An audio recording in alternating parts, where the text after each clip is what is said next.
আসসালামু আলাইকুম এভরিওয়ান। আজকের ভিডিওটা সকাল থেকে শুরু করছি। আজকে তো শুক্রবার। সবাইকে জুম্মা মুবারক। চা বানানো হয়ে গেল। চা নিয়ে চলে আসলাম বাহিরে। এখন তো শীতের সময়। বাহিরে সুন্দর মিষ্টি রোদ। তো বাহিরে বসে এখন চা খেয়ে নিব।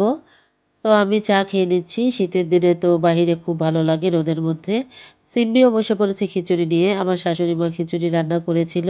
তো আমরা শীতের দিনে বাহিরে বসে খাওয়া দাওয়া করি। মিষ্টি রোদের মধ্যে খুব ভালো লাগে। আমি বসে চা খাচ্ছি, সিম্মি খাচ্ছে খিচুড়ি। তারই মাঝে রেডি হয়ে গেল তুবা। তুবা এখন রেডি হয়ে চলে যাবে ঢাকা।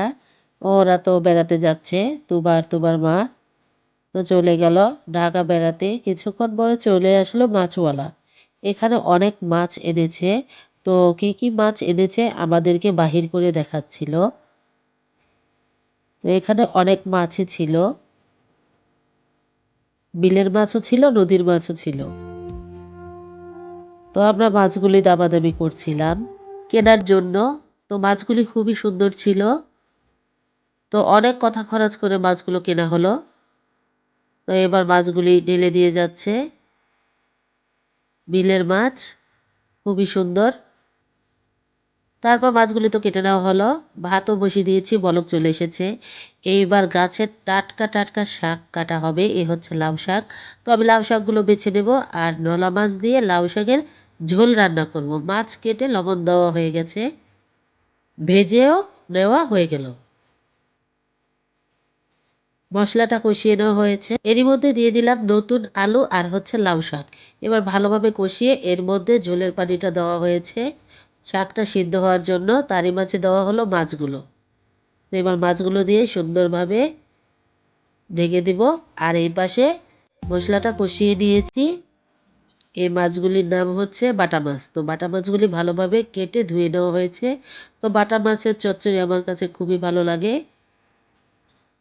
মশলার সাথে একটু কষিয়ে তার মাঝে ঝোলের পানি দিয়ে দিব। আর এই তো ঝোলের পানিটাও ফুটে উঠেছে। এই পাশে নলা মাছের ঝোল রান্না হয়ে গেছে। ওপর থেকে একটু টালা জিরা গুঁড়া দিয়ে দিব। খুব সুন্দর একটি ঘ্রাণ বের হয়েছিল। তো রান্নাটা কমপ্লিট হয়ে গেল। নলা মাছ দিয়ে লাউ শাকের ঝোল আর এই পাশে বাটা মাছের চচ্চড়িটাও হয়ে গেল। উপর থেকে একটু ধনিয়া পাতা ছিটিয়ে দিলাম। এবার তো চচ্চড়িটা হয়ে গেল। তো আজকে রান্না করেছিলাম বাটা মাছের চচ্চড়ি, সাথে ছিল লাউ শাক দিয়ে নলা মাছের ঝোল। সবাই তো রেডি হয়ে গেল। আমাদের পাশের বাড়ি দাওয়াত ছিল। সিম্মি শেফা সারা রুম্মি সবাই রেডি হয়ে গেছে, ওরা চলে যাবে দাওয়াতে। সিম্মির বাবাও গিয়েছিল, আমি আর আমার শাশুড়ি মা যাইনি। তো ওরা চলে যাচ্ছে দাওয়াত খাওয়ার জন্য। এইদিকে আমরা গোসল করে নামাজ পড়ে রেডি হয়ে নিয়েছি আর বসে পড়লাম ভাত খাওয়ার জন্য। এখানে নিয়েছি গরম ভাত, সাথে ছিল ছোট মাছের চচ্চড়ি, মানে বাটা মাছের চচ্চড়ি। আমার কাছে ছোট মাছ খেতে খুবই ভালো লাগে। আলহামদুলিল্লাহ, বাটা মাছের চচ্চড়িটা খুবই ভালো হয়েছিল, খুব স্বাদ হয়েছিল। তো বাটা মাছ দিয়ে খাওয়ার পরে এবার নিয়ে নেব লাউ শাক দিয়ে নোনা মাছের ঝোল। তো এখন খেয়ে নিব। তো এই তরকারিটাও খুব স্বাদ হয়েছিল, খুবই ভালো লেগেছিল। আলহামদুলিল্লাহ, আলহামদুলিল্লাহ। পেট ভরে ভাত খেয়ে নিলাম। তারপর বিকেলে একটু আচার খেলাম বসে বসে, সবাইকে দিলাম। সিম্বি খেলো, ওর বাবা খেলো, আমিও খেলাম। আর দেখলাম দুবনেই খেলা করছে খুব সুন্দর করে। সারাবুড়ি কথা বলছিল আর ছোট্ট বাবু হাসতেছিল। তো এই হচ্ছে বোনের ভালোবাসা। এবার তো চলে এসেছি রান্নাঘরে। এখানে শিরাটাও জাল করে নিয়েছি, দুধও জাল করা হয়ে গেছে।